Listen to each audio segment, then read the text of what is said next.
नमस्कार साथियों, आइए ड्रीम मंत्रा पर आपका स्वागत है। और हम आपके लिए लेकर आए आज हिंदी समास की 7वीं क्लास, जिसमें हम पढ़ेंगे अपादान समास के बारे में, अपादान तत्पुरुष समास के बारे में, और संबंध तत्पुरुष समास के बारे में, और अधिकरण तत्पुरुष समास के बारे में। ठीक है, चलिए देखिए हम क्लास शुरू करते हैं। और क्लास शुरू करने से पहले आपके लिए एक मोटिवेशनल शायरी।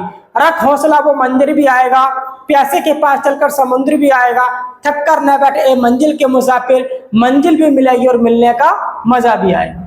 चलिए देखिए, हमारा समास है अपादान तत्पुरुष समास।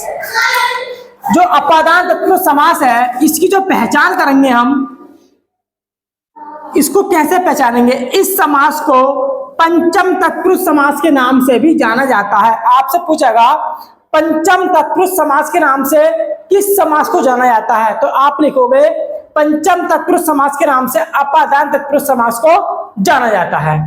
फिर है इसकी एक पहचान है दूसरी, इसका समास विग्रह करने पर दोनों पदों के बीच में से कारक चिन्ह लगा होता है या से कारक चिन्ह आता है।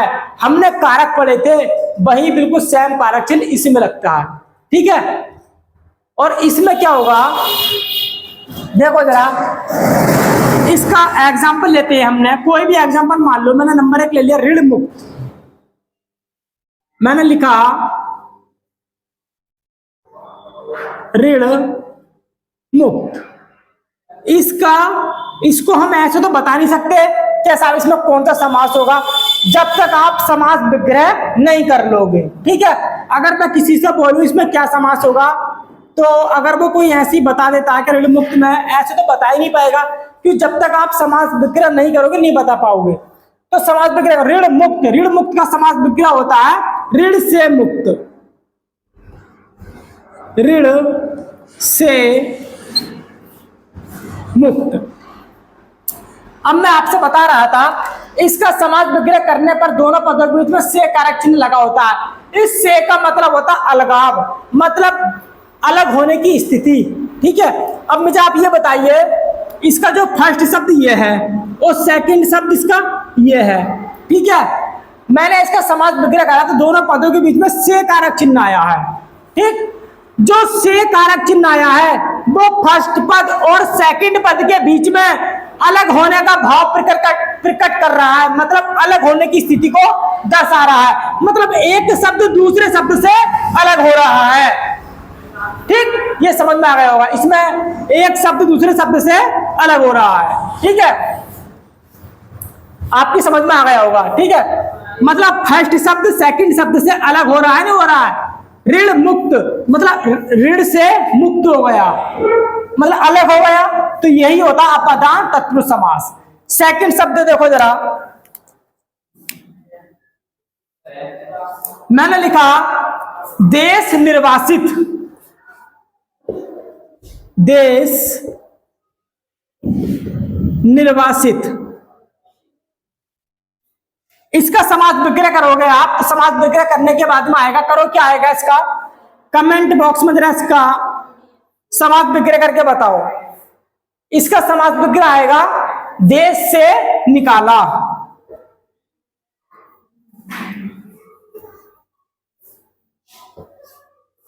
देश से निकाला। देश निर्वासित का हम समास विग्रह करेंगे, उसके बाद में आएगा समास विग्रह करने के बाद में इसको वो निकलेगा, पूरा वाक्य आएगा देश से निकाला। देखो फर्स्ट शब्द ये आ गया और सेकंड शब्द ये आ गया, दोनों शब्दों के बीच में क्या, इसका समास विग्रह करने पर दोनों पदों के बीच में क्या लग रहा है हमारा, से कारक चिन्ह आया, नहीं आया। लेकिन हमें ये भी तो देखना है, दोनों पद से जो कारक चिन्ह आया है वो अलगाव होने का भाव प्रकट कर रहा है, नहीं कर रहा है। दोनों पदों के बीच में तो से आया, तो देखो देश से निकाला, देश और निकाला, ये दोनों पद एक दूसरे से, इन दोनों पदों को एक दूसरे जो अलग होने का जो भाव प्रकट कर रहा है, वो कौन सा कारक चिन्ह कर रहा है, वो से कर रहा है। ठीक, देश से निकाला, तो ये क्या हो गया हमारा अपादान तत्पुरुष समास हो गया। आपकी समझ में आ गया होगा। मतलब अपादान तत्पुरुष समास में दोनों पदों के बीच में जो कारक चिन्ह आएगा, वो कारक चिन्ह जो है वो दोनों पदों को एक दूसरे से अलग करने का भाव प्रकट कर रहा होगा। ऐसे लग रहा होगा जैसे एक पद दूसरे पद से अलग हो रहा है। ठीक, बस यही अपादान तत्पुरुष समास है, आगे कुछ नहीं है। और सिंपल मैं आपको बताऊं, इसमें ज्यादा आपका डार्क पूछेगा भी नहीं, खाली सिंपल इसमें से कारक चिन्ह लगा हुआ होगा, थोड़ा ठोक देना बस, अपादान तत्पुरुष समास होगा। चलिए इसके थोड़ा आगे एग्जाम्पल देखिए।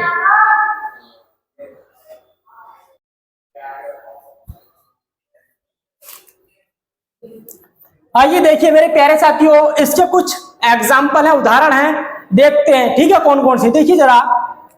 पहला इसका उदाहरण है फलहीन। इसका हम समास विग्रह करेंगे। समास विग्रह करने के बाद में आएगा फल से हीन। अब देखो, फल से हीन, कोई चीज फल से हीन है, दूर है, इसका मतलब ठीक है, दूर है, इसका मतलब दोनों पदों के बीच में अलग की स्थिति हो रही है। और अलग की स्थिति भी किससे हो रही है? से कारक चिन्ह से हो रही है। किससे? से, फल से हीन। तो बस इसमें कुछ भी नहीं है, बस खाली आपको ये पहचानना है दोनों पदों के बीच में अलग होने का भाव हो रही होगा और उसमें से कारक चिन्ह लगा होगा। से कारक चिन्ह लगा होगा और दोनों पदों के बीच में अलग होने का भाव हो रहा होगा, प्रकट हो रहा होगा दोनों पदों के बीच में। उसी में हमारा अपादान तत्पुरुष समास होगा। ठीक है, धनहीन, धन से हीन, ज्ञान भ्रष्ट,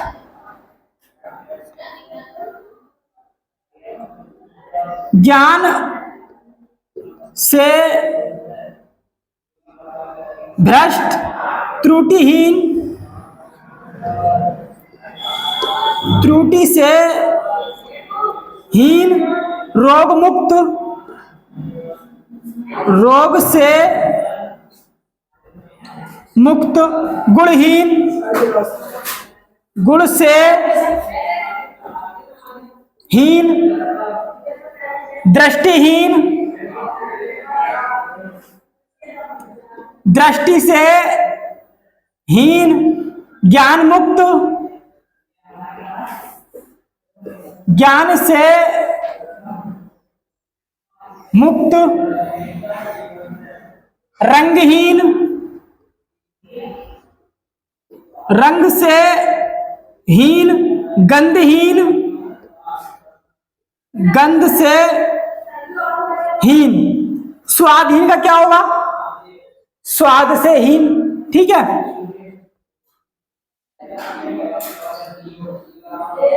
स्वाद से हीन। और आपकी जब मम्मी खाना बनाती होंगी नहीं, आप बोलते हो कि मम्मी ये तो स्वाद से हीन है, इसमें तो स्वाद ही नहीं आ रहा, तो क्या हो गया?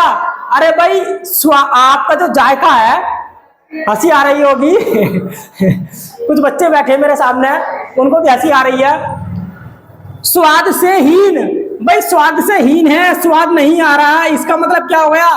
एक पहला पद दूसरे पद से क्या हो रहा है? दोनों पद क्या हो रहा है? एक दूसरे से अलग होने का भाव प्रकट कर रहे हैं। मजा नहीं आ रहा, स्वाद से दूर है, स्वादी मतलब स्वाद से हटा हुआ है। स्वाद कब आएगा? जब मुंह में आम आ जाएगा। ठीक, स्वाद से हीन। तो जो से कारक चिन्ह लगा है वो क्या कर रहा है? दोनों पदों को एक दूसरे से अलग होने का भाव प्रकट कर रहा है। ठीक है, आगे देखो, कर्महीन, कर्म से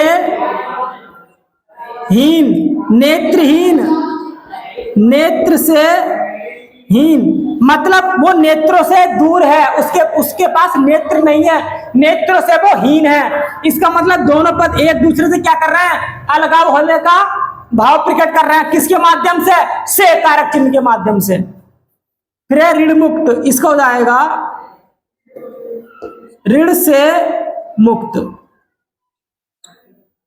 यह हो गया हमारा ऋण मुक्त। कोई व्यक्ति ऋण मुक्त, अभी मैंने आपको बताया था। एक और लिख लो, देश निर्वासित, इसका होता है देश से निकाला। यह हो गया हमारा अपादान तत्पुरुष समास हो गया। आप इसका स्क्रीनशॉट ले लीजिए और इसका नोट्स बना लीजिए और इसको पढ़ लीजिए। मैं गारंटी से कहता हूं आपको कोई सा भी समास आ जाए अपादान तत्पुरुष समास में, आप पेपर की खोपड़ी में 100% छेद करके आओगे। ठीक, चलिए आगे चलते हैं हम संबंध तत्पुरुष समास पे। आइए मेरे प्यारे साथियों, अब देखिए हम चलते हैं संबंध तत्पुरुष समास की ओर। तो देखो संबंध तत्पुरुष समास जो है, इसकी जो पहचान होती है, इस समास को षष्ठी तत्पुरुष समास के नाम से भी जाना जाता है। आपसे पूछेगा निम्न में से किस तत्पुरुष समास को षष्ठी तत्पुरुष समास के नाम से जाना जाता है। उसमें 4 विकल्प बना देगा, अपादान तत्पुरुष समास, अधिकरण तत्पुरुष समास, संबंध तत्पुरुष समास या कर्म तत्पुरुष समास। ठीक है, तो हमें कौन सा लगाना पड़ेगा? संबंध तत्पुरुष समास। ठीक है, फिर है इसका समास विग्रह करने पर दोनों पदों के बीच में का की के कारक चिन्ह लगा होता है। मैंने एक वाक्य लिखा, कोई भी उदाहरण लीजिए, थोड़ा समझ लीजिए पहले, उसके बाद में चलेंगे हम। देखो मैंने लिखा राजपुत्र, इसका समास विग्रह करो। समास विग्रह करने के बाद में यह आएगा राजा का पुत्र, राजा का पुत्र। अच्छा, पुत्र किसका है? राजा का है। ठीक है, ये तो मुझे पता लग गया, संबंध तो दोनों में हो रहा है। अगर इसमें से ये मैं का कारक चिन्ह हटा लेता हूं तो क्या होगा? राजा पुत्र। अब भाई राजा पुत्र हो गया, मुझे चल ही नहीं पा रहा बात क्या हो रही है, पता नहीं चल पा रही। ठीक है, अगर मैं इसमें का कारक चिन्ह लगा दूंगा, अब मुझे पता लग गया राजा का पुत्र ये जो है संबंध तत्पुरुष समास को प्रकट कर रहा है। ठीक है, की ओर इशारा कर रहा है या बता रहा है। क्यों? क्योंकि फर्स्ट शब्द और सेकंड शब्द के बीच में अगर का कारक चिन्ह लगा हो और दोनों शब्दों को ऐसा लग रहा हो जैसे कि दोनों पदों के बीच में संबंध हो रहा है, तो वो कौन से समास होगा? संबंध तत्पुरुष समास होगा। और ठीक है, और दोनों पदों के बीच संबंध हो रहा है, वो कौन से कारक चिन्ह दर्शा रहा है? का। ठीक, तो ये हो गया हमारा संबंध तत्पुरुष समास का उदाहरण हो गया राजपुत्र। और ये कितनी बताना, 1-2 बार एग्जाम में पूछा भी गया है ये आपका, राजपुत्र में कौन सा समास होगा? तत्पुरुष समास होगा या संबंध तत्पुरुष समास होगा? अगर देखो विकल्प में ये देखो अगर राजपुत्र दे दे और विकल्प में आपसे पूछ ले कि निम्न में से राजपुत्र में कौन सा समास होगा, तो उसमें देगा, एक तो लिखा तत्पुरुष समास,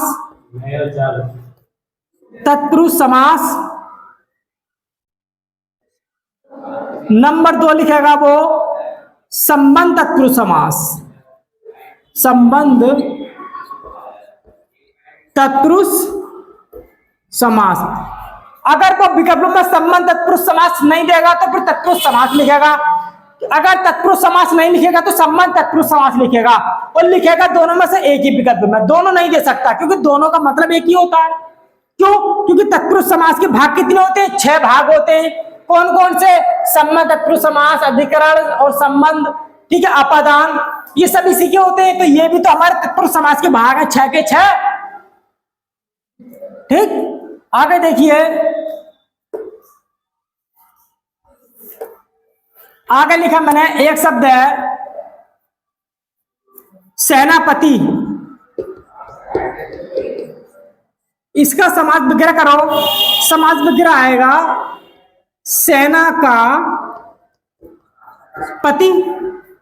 अब ये को फर्स्ट शब्द ये है, सेकंड शब्द ये है, दोनों पदों के बीच में जो संबंध को दर्शा रहा है वो कौन सा कारक चिन्ह दर्शा रहा है? वो कारक चिन्ह दर्शा रहा है। तो कौन सा समास हो गया हमारा? संबंध तत्पुरुष समास हो गया। तो वह समास में कुछ नहीं है, खाली हलवा है बस आपको समझ में आना चाहिए। बाकी आप पेपर की खोपड़ी में छेद आराम से कर दोगे। ठीक, आराम से उसकी पेपर की खोपड़ी खोल के आओगे। बस इसकी जो पहचान है वो इंपॉर्टेंट है। इसका समास विग्रह करने पर दोनों पदों के बीच में का की के कारक चिन्ह लगा होता है। तो का कारक चिन्ह आ रहा है, आराम से आप उठा सकते हो। और थोड़ा इस पर भी ध्यान दे लेना कि दोनों पदों के बीच में जो का कारक चिन्ह है वो काय को दर्शा रहा है? संबंध को दर्शा रहा है। संबंध को दर्शाना चाहिए। ठीक है, तो कौन सा कारक होगा हमारा? संबंध तत्पुरुष समास। आगे इसके उदाहरण देखिए।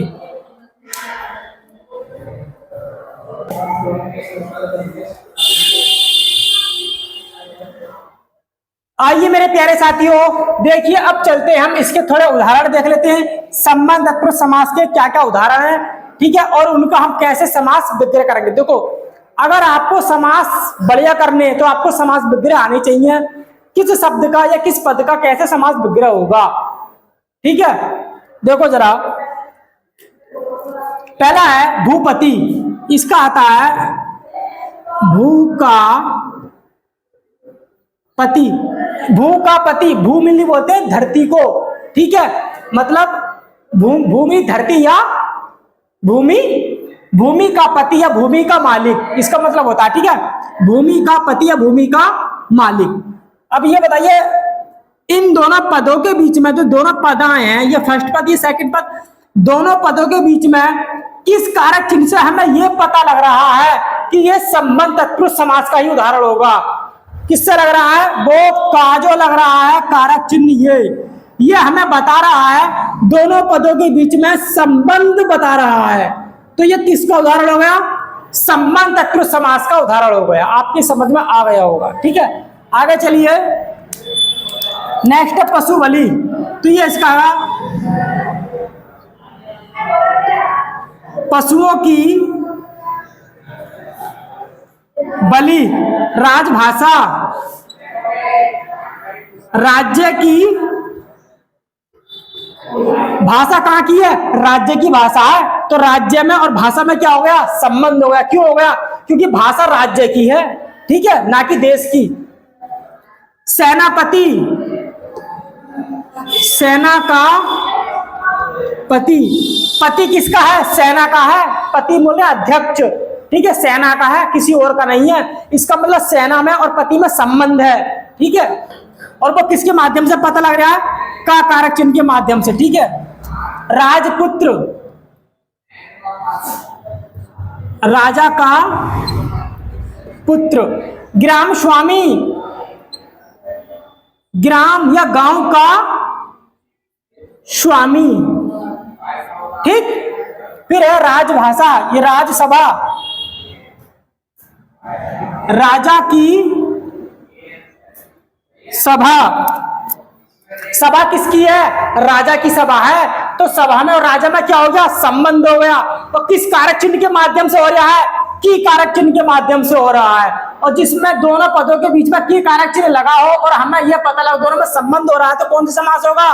संबंध तत्पुरुष समास होगा। मतदाता, मत का दाता। जलधारा, जल की धारा। धारा किसकी है? जल की है।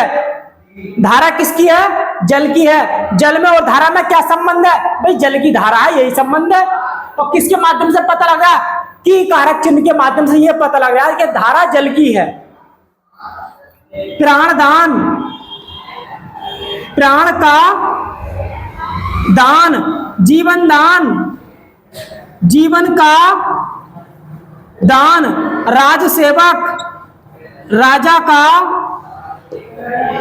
सेवक। गोमुख,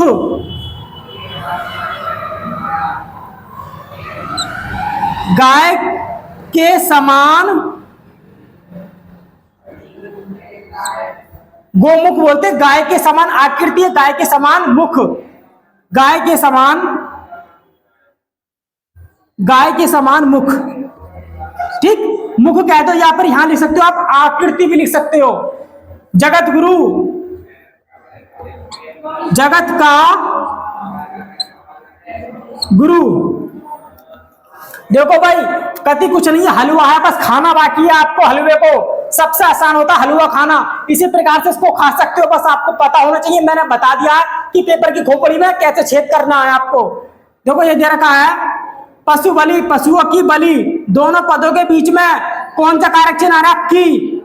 और ये क्या दर्शा रहा है? पशुओं की बलि। बलि किसकी दी जा रही है? पशुओं की दी जा रही है। तो बलि में और पशुओं में क्या हो गया? संबंध हो गया। किस कारक चिन्ह के माध्यम से हो रहा है? की कारक चिन्ह के माध्यम से हो रहा है। सेम ऐसे ये है, ये भी सेम, ये भी, ये है। गोमुख, गाय के समान मुख या आकृति। किसके समान है? गाय के समान है। तो गाय में और समान मुख में क्या हो रहा है? संबंध हो रहा है। किस कारक चिन्ह के माध्यम से हो रहा है? के कारक चिन्ह के माध्यम से हो रहा है। तो कौन सा समास होगा? संबंध तत्पुरुष समास होगा। ऐसी यही है। जगत का गुरु, गुरु किसका है? जगत का है। तो किसके माध्यम से पता लग रहा है? का कारक चिन्ह के माध्यम से मुझे पता लग रहा है कि जगत का गुरु है। तो कौन सा समास होगा? संबंध तत्पुरुष समास होगा। संबंध तत्पुरुष समास में कोई भी उदाहरण ले आइए आप, 1000 से लेकर 1 लाख तक आप आराम से खोपड़ी में छेद करते चले जाओगे। बस आपको यह पहचान पता होनी चाहिए। इसका स्क्रीनशॉट ले लीजिए और बड़े करके नोट्स बना लीजिए और इसको पढ़ते रहिए, मेहनत करते रहिए। मैं गारंटी से कहता हूं आप हिंदी की पेपर की खोपड़ी में ऐसे छेद करके आओगे जैसे कि सूखे ढेर में हमने आग लगा दी। चलिए देखिए, अब चलते हैं हम इसके अगले समास की ओर।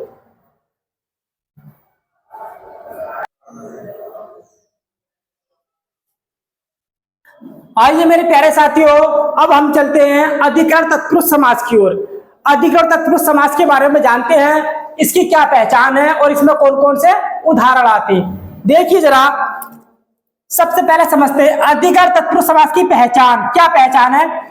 इस समास को सप्त तत्पुरुष समास के नाम से भी जाना जाता है।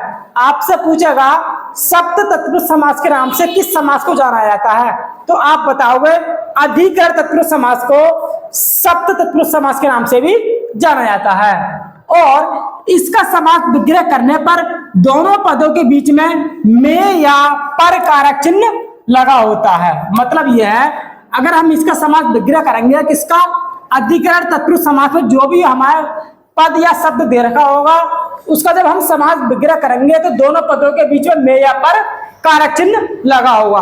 देखिए जरा 2 उदाहरण दिखाता हूं, समझिए आप। मैंने लिखा नंबर 1, सुख मग्न। आप इसका समास विग्रह करिए, क्या आएगा? सुख का मग्न, या सुख में मग्न, या सुख पर मग्न। इसका आएगा सुख में मग्न। ठीक है। अब देखो, अधिकरण तत्पुरुष समास उस समास को कहते हैं किसी शब्द का समास विग्रह करने पर दोनों पदों के बीच में में या पर कारक चिन्ह लगा हो, उसे हम अधिकरण तत्पुरुष समास कहते हैं। क्या कहते हैं? अधिकरण। एक बार और समझिए, किसी शब्द या पद का समास विग्रह करने पर दोनों पदों के बीच में या पर कारक चिन्ह लगा हो, उसे हम कौन सा समास कहते हैं? अधिकरण तत्पुरुष समास कहते हैं। में कारक चिन्ह आ गया तो हम क्या ठोक दो, एकदम खोपड़ी में छेद कर दो। नेक्स्ट है आत्ममग्न।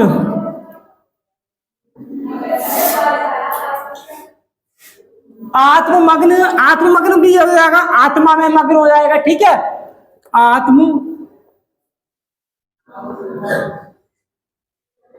मग्न, इसका हो जाएगा आत्मा में मग्न।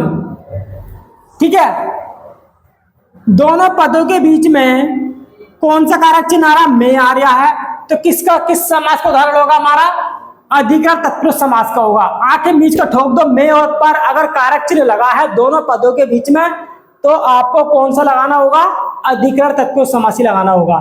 फिर है मनोजय। इसका समास विग्रह करो। समास विग्रह करने पर क्या आएगा? मन में विजय। क्या आएगा? या मन पर विजय, मन पर विजय करने वाला,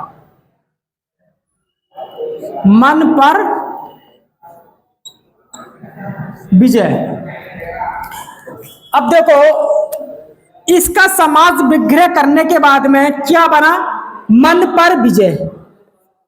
और इन दोनों पदों के बीच में, ये फर्स्ट पद है, ये सेकंड पद है, इन दोनों के बीच में कौन सा कारक चिन्ह आया? पर कारक चिन्ह आया। और मैंने बताया इसकी जो पहचान है, अगर किसी भी शब्द का समास विग्रह करने के बाद में दोनों पदों के बीच में में या पर कारक चिन्ह लगा हो वो हमेशा किसका होता है? अधिकरण तत्पुरुष समास का होता है। इसमें कौन सा कारक चिन्ह आया? पर कारक चिन्ह आया, तो कौन सा समास होगा? ये अधिकरण तत्पुरुष समास का होगा। ठीक है, अब मैंने आपको बिल्कुल बढ़िया करके समझाया था। इस समास जितने भी पढ़ाए हैं, एक और रह गया न्वय समास, मैं आपको वो भी बताऊंगा। ठीक है, इस वीडियो में नहीं, लेकिन अगली वीडियो में जरूर लेकर आऊंगा। और मैं ये भी लेकर आऊंगा कि समास में 3-3 समास होते हैं, समास को कैसे मतलब बहुत डार्क लेवल से आपके लिए लेकर आऊंगा, उसके क्लास को आप जरूर देखना, जरूर पढ़ना। ठीक है, और थोड़े इसके उदाहरण और देखिए आप। आइए मेरे प्यारे साथियों, अब चलते हैं हम अधिकरण तत्पुरुष समास की ओर। देखिए इसकी पहचान और इसके थोड़े उदाहरण दे रखे हैं मैंने, इसकी खोपड़ी में छेद करते हैं। आइए, अधिकरण तत्पुरुष समास की जो पहचान है, इस समास को सप्तम तत्पुरुष समास के नाम से भी जाना जाता है। आपसे पूछेगा सप्तम तत्पुरुष समास के नाम से किसे जाना जाता है, या सप्त तत्पुरुष समास के नाम से किसे जाना जाता है? अधिकरण तत्पुरुष समास को सप्त तत्पुरुष समास के नाम से भी जाना जाता है। फिर है, इसका समास विग्रह करने पर दोनों पदों के बीच में में या पर कारक चिन्ह लगा होता है। अगर हम समास विग्रह करेंगे, अभी मैंने बताया था अभी आपको, दोनों पदों के बीच में या तो में आएगा या पर कारक चिन्ह आएगा। तो देखिए वृक्षारूढ़, इस पर आएगा, समास विग्रह करेंगे वृक्ष पर आरूढ़। ठीक, सुखमग्न, इसका आएगा सुख में मग्न। जलमग्न, इसका समास विग्रह होगा जल में मग्न। अश्वारूढ़, अश्व पर आरूढ़। कविराज, इसका आएगा कवियों में राजा।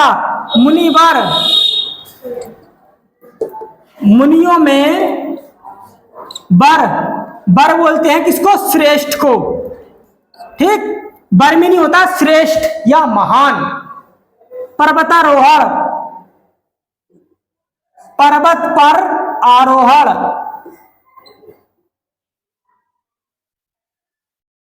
फिर है मनोजय, मन पर विजय। फिर है हमारा अश्वारूढ़। अश्वारूढ़ मैंने पीछे भी करा दिया, दोबारा कर लो कोई बात नहीं, हमारी प्रैक्टिस ही हो जाएगी।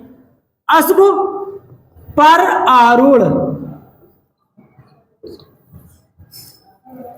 देखिए वृक्षारूढ़ जो मेरा शब्द, ये शब्द दे रखा है, इसका जब मैंने समास विग्रह करा, ये क्या कराएगा? पूरा समास विग्रह। ये कहलाता है समस्त पद। जब मैंने समस्त पद का समास विग्रह करा, समास विग्रह करने पर आया वृक्षारूढ़ का वृक्ष पर आरूढ़, और इसका समास विग्रह करने पर दो पद बने, एक तो वृक्ष और एक आरूढ़। और ये क्या है? ये कारक चिन्ह है। ये क्या है? पर कारक चिन्ह है, मतलब वृक्ष पर आरूढ़।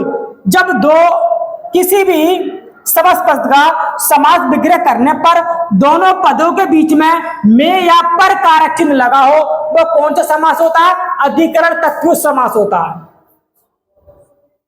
देखो इसमें में लग रहा है, यहां भी में है, यहां पर है, यहां में है, यहां पर में लगा है, यहां पर और पर। यह हो गया हमारा अधिकरण तत्पुरुष समास। आपकी समझ में आ गए होंगे। ठीक है, पढ़ते रहिए, मेहनत करते रहिए, लगे रहिए। और आपको एक मैं सुख संदेश बता रहा हूं, आने वाले समय में आपके लिए वैकेंसी बहुत देखने के लिए मिलेंगी। ठीक है, अपनी तैयारी बढ़िया रखिए, कंटिन्यू लगे रहिए। ये मत देखिए गर्मी कितनी पड़ रही है, क्या है, कुछ मत देखिए, किंतु परंतु कुछ नहीं।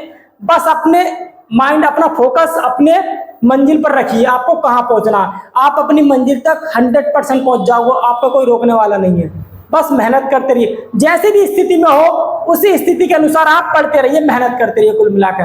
तो नमस्कार साथियों, जय हिंद साथियों, मिलते हैं नेक्स्ट वीडियो में।